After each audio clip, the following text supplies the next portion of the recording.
senze namagcokama okuyiqembu elasungulwa uMgqumeni ngenhloso yokuphusha ilegacy yegcokama likaMseleka ubaba Mahakela lo ayifundisa uMgqumeni umculo.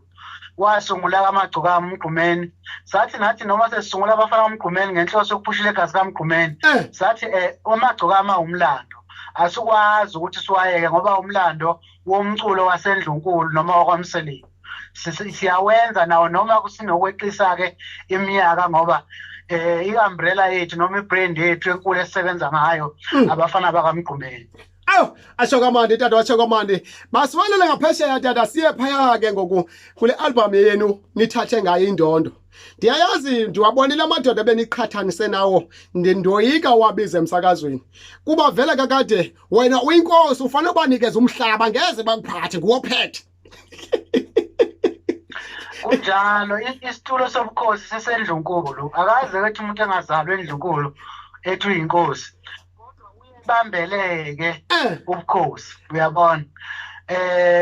Ngasho nje ukuthi abantu abazi ukuthi ubukhosi basendlunkulu bese khona ngifuna ukugcizelela umsakazi ukuthi abantu abafunda ukuthenga umculo online emafonini abo yabona amafoni esiwaphatha anedolo zomculo odiza o-Apple obanibani la ngaphakathi khona no YouTube.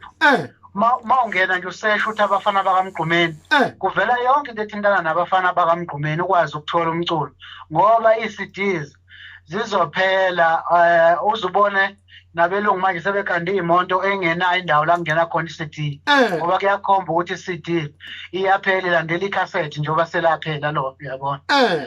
Okunye ngifuna ukugcizelela abasilandeleke abaphulaphuli ey'nkundleni zokuxhumana ku-Instagram @abafana bakaMgqumeni, ku-Facebook besesha ipage lapha bethi abafana bakaMgqumeni Maskandi ezebhoba beklikhe ulike lapho, naku-Twitter @abafana bakaMgqumeni.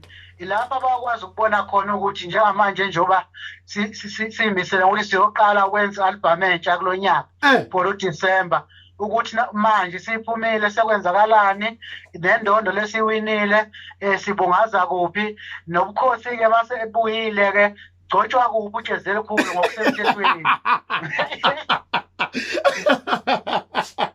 Yena khawusho ke ngoku kukhona le album ethi Imfene kaMakhelwane. Yabona ndikhumbula ke ngela thuba nanithatha le iSatma Awards eyithi bawucisha ngeparafini kodwa lena ithi wona Imfene kaMakhelwane. Khawusifezele matata nje ngeyiphi ngubani lo ugibela imfene ngaba le mfene le iyasebenza le mfene kaMakhelwane. Hayi kodwa yanijokile ngathi ngoku hayi bawucisha ingani konakele ngoba ayashanga umlilo. Yabona